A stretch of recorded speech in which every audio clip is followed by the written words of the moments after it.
Om Swastiastu.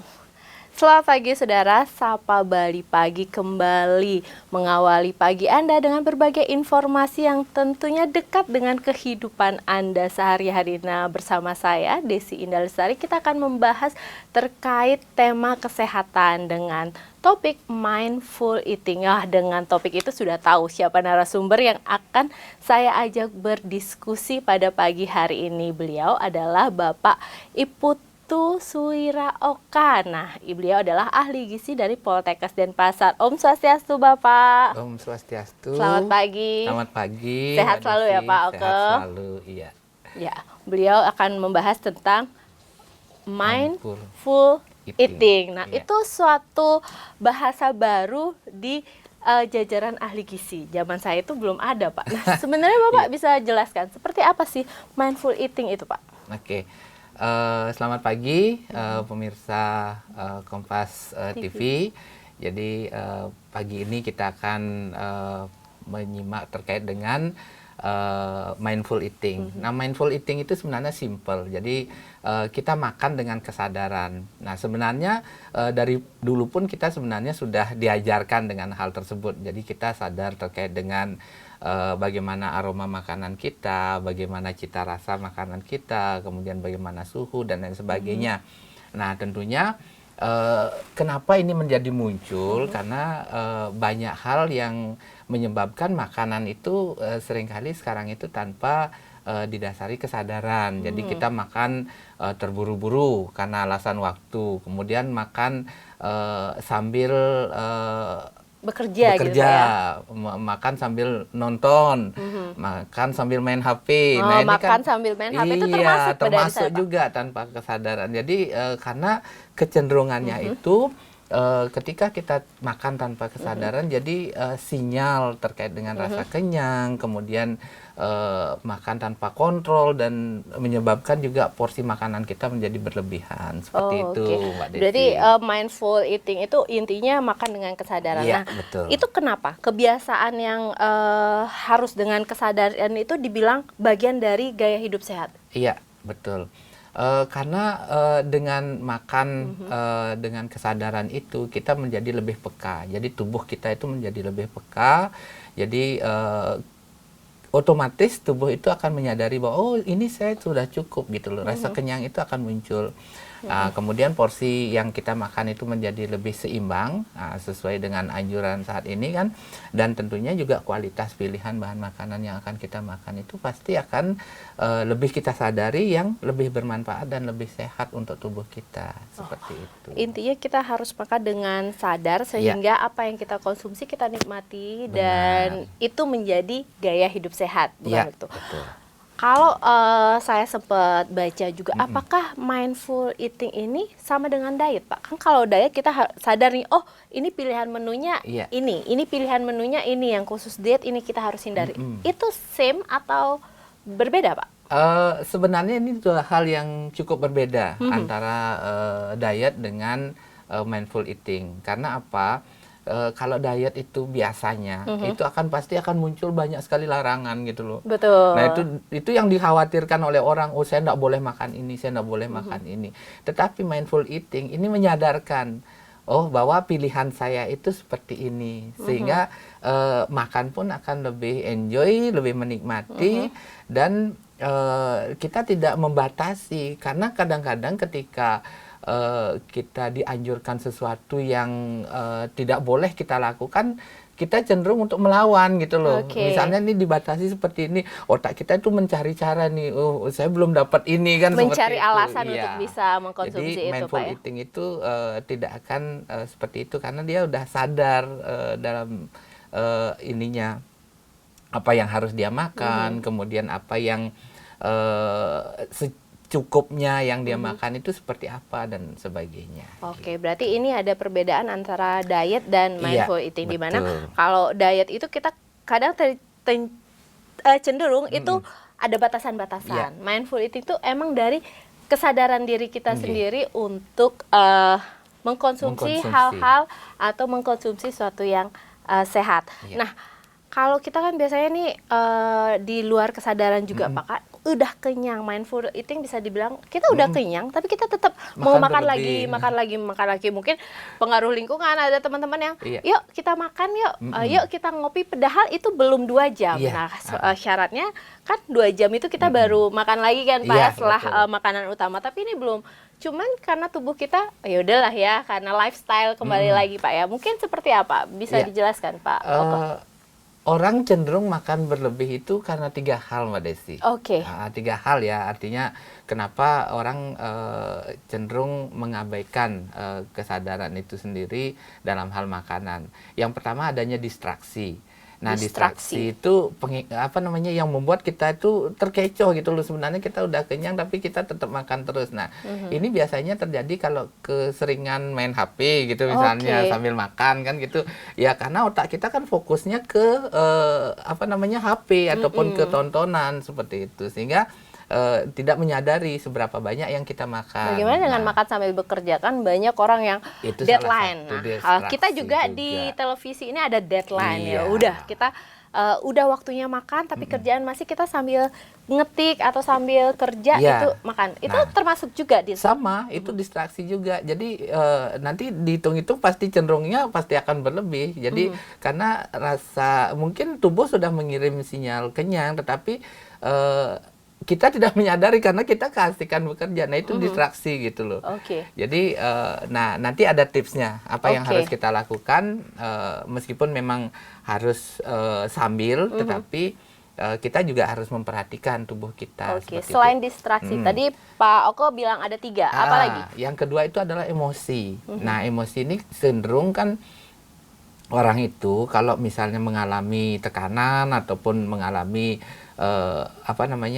sesuatu yang berubah di dalam emosionalnya, itu biasanya cenderung mencari makanan atau menghindari makanan. Nah, itu makan dengan emosi itu juga tidak sesuai dengan kaidah makan dengan kesadaran itu sendiri. Jadi cenderung berlebih dalam hal gulanya, mungkin ada yang cenderung makannya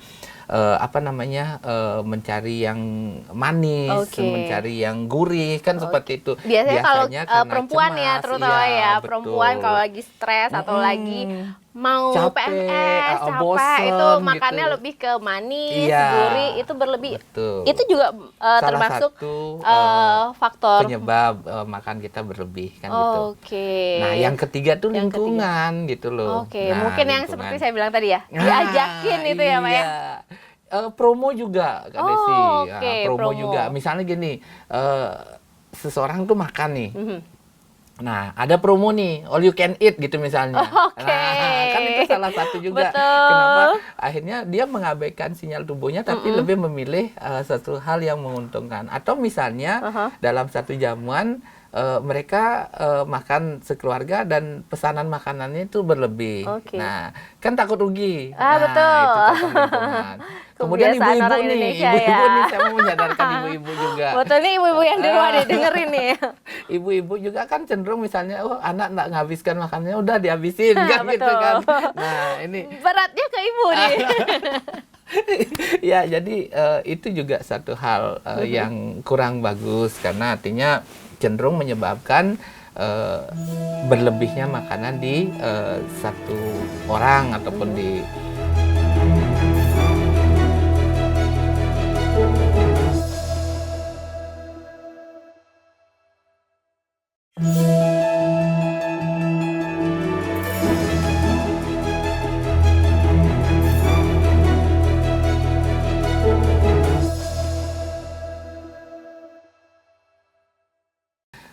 kita harus sudah mulai mengatur. Contoh misalnya kita ke jamuan makan gitu kan orang karena banyak variasi dicoba kan, ini faktor lingkungan nih.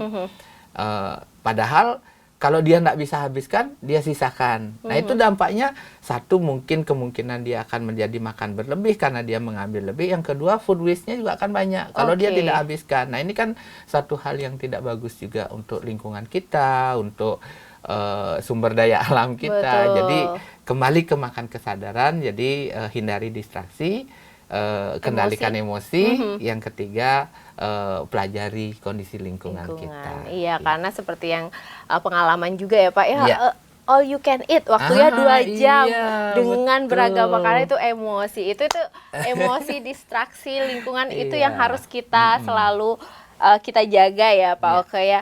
Nah, saya tertarik nih, zaman sekarang kan kita tidak bisa lepas dari yang namanya handphone, Iya. yang namanya gadget ataupun pekerja Iya. laptop. Nah, Jadi, itu kalau kita makan sambil nonton handphone, sambil bekerja, nah harus dihindari itu apa Pak? Misalnya mungkin kalau saya bilang, kan kita cenderung ke handphone tuh kita makan berlebih. Iya. Mungkin ada tipsnya atau apa yang harus dihindari biar kita tidak berlebihan mengkonsumsi. Oke, satu Porsinya yang kah? bisa kita lakukan itu adalah mengatur bahwa kita itu bisa fokus ke makanan. Kalau di dalam situasi bekerja, kalau memang itu adalah makanan utama, ya kita harus belajar dulu. Artinya yang mana yang harus kita prioritaskan, makanan atau kerjaan kan gitu. Nah, yang kedua, kalau kita memang bukan lapar, tetapi apa namanya, kecenderungan rasa lapar yang muncul bukan karena rasa lapar aslinya, itu bisa kita pilih dengan cemilan-cemilan yang padat gizi, tetapi dia mungkin lebih dari pilihan-pilihan yang konsumsi buah sayur ataupun misalnya makanan yang tinggi seratnya. Jadi lebih baik menghindari konsumsi-konsumsi yang tinggi tepung, tinggi gula, karena itu memang agak sulit untuk dikendalikan oleh tubuh untuk bisa menjaga tubuh itu proporsional ataupun tubuh kita itu terjaga kesehatannya. Itu berarti untuk pemilihan yang Iya. namanya cemilan ya Iya, Pak ya. Jadi betul. lebih profit itu cemilan yang benar-benar buah sayur. Sayur. Ataupun bagaimana kalau buah sayur itu yang biasa ya, kalau kita beli buah itu di jus, nah itu ditambahin gula juga, susu oke, juga. Nah itu iya. lebih baiknya seperti apa? Apa pure jus atau bagaimana Pak Oke? Ya, saya lebih merekomendasikan yang buah potong Buah daripada potong. jus, karena dari segi strukturnya kalau jus itu kan dia sudah apa namanya, tercincang, terhaluskan kan gitu, otomatis serat yang kita harapkan itu tidak dapat penuh juga gitu. Kemudian yang kedua, tambahan-tambahan lainnya, dressing lainnya itu dari makanan itu sendiri yang justru berisiko meningkatkan asupan tinggi. gula kita. Jadi creamer kan gitu Creamer, kan, betul. kental manis itu sangat tinggi gulanya dan itu memicu lonjakan gula darah Kadar juga. gula darah, Iya. betul. Nah, Pak Oke, ini kan kalau kita bilang makan dengan kesadaran, apakah mindful eating ini bisa menjaga berat badan stabil? Mungkin kalau kita diet kan benar kita ada batasan-batasan makanan boleh dan tidak boleh. Kalau mindful eating ini benar-benar kesadaran kita. Apakah berpengaruh dengan berat badan kita? Tentunya akan berpengaruh, tapi nanti pengaruhnya itu panjang dan alami. Oke. Gitu, karena tubuh itu kan akan merespon. Tubuh kita ini sangat pintar nih Mbak Desi. Jadi apa yang dibutuhkan itu sebenarnya mereka akan memberikan sinyal yang bagus juga. Jadi kalau misalnya berlebih, dia akan memberikan sinyal untuk stop ataupun berhenti gitu.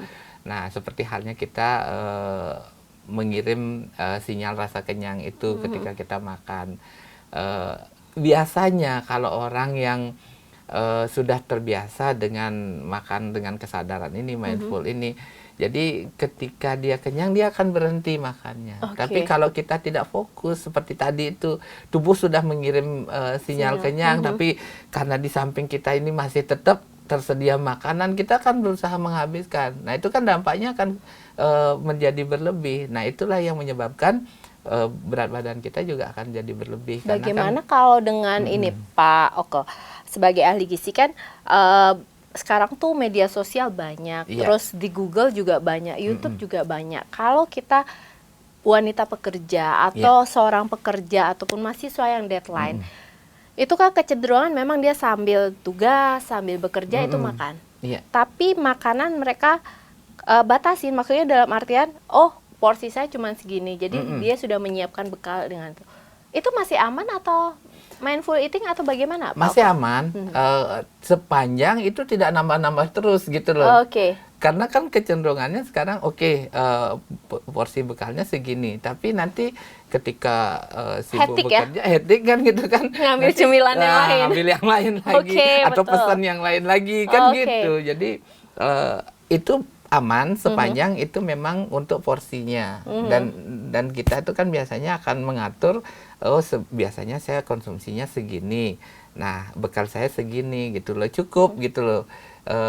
Kalaupun misalnya itu disambil, tapi saya lebih menyadarkan, oke lah jeda 5 menit, apa sih ininya, masa nggak bisa dikejar lagi, artinya sambil merilekskan sedikit pikiran kita fokus ke makanan, nanti kita fokus lagi ke kerjaan. Oke, Seperti itu. berarti dengan mindful eating ini kita bisa dengan penuh kesadaran Iya. dan juga secara tidak langsung bisa menjaga berat badan yang ideal. Betul. Mungkin sebelum bagaimana kita memulai, nah sebelum itu saya pengen tahu mindful eating ini bisa dilakukan oleh siapa saja? Betul. Apakah mulai dari anak-anak, dewasa atau seperti apa? Iya. Secara global. Secara global itu bisa dilakukan oleh siapapun, mulai anak-anak sampai dengan orang dewasa dan juga lansia, karena belajar fokus itu apalagi yang sekarang ini kan parahnya gini, anak nggak mau makan dikasih HP, nah itu kan sama dengan mengajarkan distraksi ke mereka gitu loh. Oke. Jadi kita tidak pernah benar-benar mengajarkan kamu loh harusnya makan dan mempelajari bahwa respon tubuhmu terhadap makanan ini seperti ini gitu. Oh.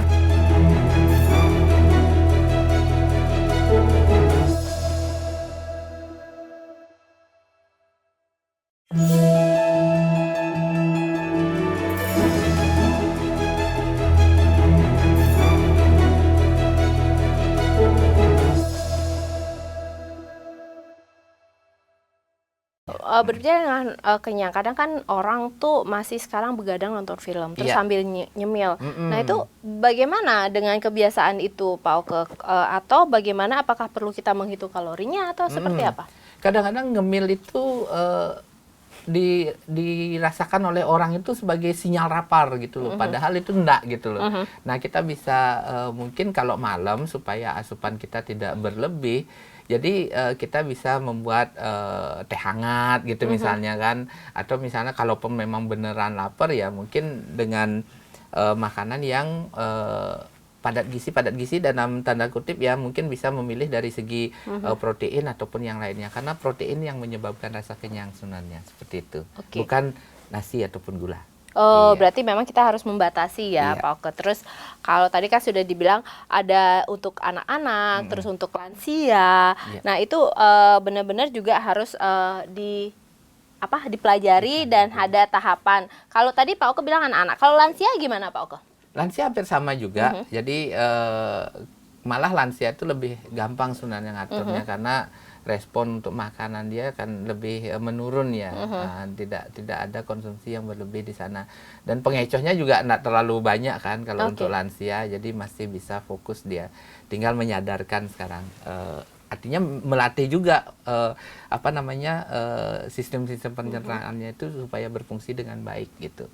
Jangan lupa lansia itu juga masih sangat butuh gizi seimbang, masih butuh serat untuk menjaga sirkulasi pencernaannya itu tetap aman. Bagaimana dengan tadi Pak Oke kan isi piringku itu dengan menu sehat ya tentunya, tapi kan Indonesia itu tidak lepas dengan gorengan, terus yang tadi betul. sumber karbohidrat yang gurih-gurih itu lebih disukai daripada yang sehat ini. Iya. Nah itu masih boleh nggak dalam mindful eating itu kita konsumsi atau ada batasan Pak Oke? Dibatasi sebaiknya, karena gorengan itu apalagi ya, jadi kecenderungannya itu membuat makan kita berlebih itu sangat-sangat ya memicu gitu ya. Jadi kadang kan kalau gorengan itu kita tidak cukup 1-2 biji, padahal itu kalorinya sangat luar biasa tinggi, dan juga itu sumbernya kan tepung, kemudian ada mungkin lemak transnya juga cukup banyak. Jadi kalau kita belajar dari makanan nenek moyang kita, makanan dari yang ada dulu sebelum adanya gorengan itu, mungkin kita lebih banyak ke rebusan sebenarnya kan gitu kan. Jadi hindari yang itu dan batasi, kalaupun mau pilih cemilan lebih baik yang rebusan atau kukusan. Oke, apalagi kalau gorengan itu yang kita tahu digorengnya berkali-kali itu Iya. minyaknya kita nggak tahu berapa kali ya, Iya. pokoknya itu lebih Lemak transnya. lemak trans yang lebih bahaya tuh. Iya. Nah tadi kukusan juga sekarang juga ada tren kukusan Iya. sehat ya, makanya itu nenek moyang kita selalu kalau tidak dikukus dipepes juga ya Pak iya. ya, lebih sehat daripada yang digoreng. Nah kalau kita dapat menyimpulkan ya, sebenarnya mindful eating ini kan memang kita harus dengarkan Iya. sinyal tubuh, kita harus fokus Iya. dengan makanan, dan kita juga harus menikmati prosesnya atau mengunyah. Nah itu yang sekarang anak-anak mungkin juga belum teredukasi nih, mungkin Iya. ibu-ibu, jadi harus memperkenalkan makanannya, harus fokus pada makanan, dan juga harus diinfokan ya Pak ya, bahwa mengunyah 33 kali. Ya, saya masih ingat nih karena mungkin anak zaman sekarang tidak ada yang diedukasi 33 kali untuk menikmati juga sari-sari makanan, Enzim kita akan keluar kan gitu. Betul. Ya.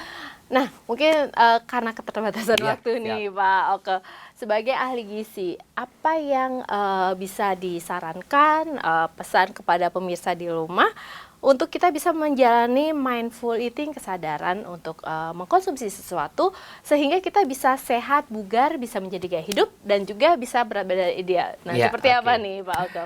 Saya hanya menyarankan 3 hal sederhana saja Mbak Desi untuk pemirsa di rumah. Jadi yang pertama itu adalah dengarkan sinyal tubuh kita. Jadi kapan kita lapar, kapan kita kenyang, itu akan jauh sangat membantu seberapa besar sebenarnya masukan makanan ke dalam tubuh kita. Nah, yang kedua itu adalah fokus pada makanan. Jadi kurangi distraksi-distraksi. Kalau misalnya kita bisa menjedakan 5-10 menit misalnya untuk makan, tentunya kita bisa meninggalkan pekerjaan sebentar saja gitu untuk fokus lagi gitu. Jadi ketimbang nanti menjadi stuck kan gitu kan, tapi kita tetap sambil makan sambil kerja, tapi kita jeda deh, makan dulu 5 menit atau 10 menit, tapi kita fokus ke makanan itu sendiri. Kemudian yang kebiasaan juga makan sambil pegang HP, ini juga sangat banyak sekarang ini saya lihat, meskipun kadang-kadang makan bersama tetapi semuanya pada pegang HP ya, itu kan jadi nggak fokus juga. Jadi dan yang terakhir itu adalah nikmati prosesnya. Jadi nikmati proses itu, makan itu adalah pengalaman, bukan lomba. Kita bukan cepat-cepatan, kita bukan banyak-banyakan, tetapi kita itu menikmati makanan itu sendiri, sehingga makanan itu juga akan bermanfaat untuk tubuh kita. Mungkin itu saja. Oke, tadi Pak Oke pesan lainnya sudah banyak tadi. Siap, itu tadi mungkin ya 3 hal yang harus dilakukan. Nah, terakhir sekali Pak Oke, makanan apa yang harus dikonsumsi untuk baik pagi, siang, sore secara global untuk pemirsa mendukung mindful eating ini? Ya, jadi intinya tetap, jadi makan itu beragam, bergizi dan seimbang. Jadi beragam itu kita punya banyak pilihan makanan sebenarnya. Bahan makanan yang ada di daerah kita itu kita perlu syukuri dan kita nikmati, tapi tidak menggantikan. Jadi ini ragamnya itu kita tambahkan gitu. Misalnya kalau pagi misalnya mungkin nasi, dan nasi itu jangan dimusuhi gitu loh. Tidak harus digantikan dengan ubi, tapi dia divariasikan dan ditambahkan. Kemudian juga lauk-lauk itu juga kita punya beragam sekali, baik itu yang bersumber dari pangan hewani, nabati, dan juga dari sumber laut. Kemudian sayur dan buah kita juga sangat banyak sekali kita punya. Nah, itu dari segi beragamnya. Nah, bergizi tentunya kita bisa memilih yang tadi, yang mana yang lebih sehat, yang mungkin direbus, dikukus, ketimbang yang digoreng. Nah, kemudian gizi seimbangnya itu ya sesuai dengan kebutuhan kita. Jadi kembali lagi ke dengarkan sinyal tubuh kita. Dengarkan sinyal tubuh dan pilih makanan yang sehat dan bergizi, dan juga olahraga. Terima kasih Pak Oke atas obrolan pagi hari ini yang tentunya menginspirasi nih, mindful eating, kesadaran untuk mengkonsumsi sesuatu, bersama saya dan Pak Oke sebagai ahli gizi yang tentunya membuat Anda hidup dengan gaya hidup lebih sehat, dan dengan memilih makanan yang bergizi, dengan penuh kesadaran, dan juga dengan olahraga. Terima kasih Pak Oke perbincangan pagi hari ini. Semoga nanti bisa diterapkan kepada pemirsa di rumah. Ya, saudara, demikian tadi perbincangan saya dalam Sapa Bali Pagi terkait dengan mindful eating. Dan tentunya sudah bersama yang narasumber terpercaya, yaitu ahli gizi dari Poltekkes Denpasar. Semoga perbincangan ini bisa diterapkan di rumah, makan dengan kesadaran, hilangkan kebiasaan makan sambil main HP, dan tingkatkan fokus dan pemilihan makanan yang beragam.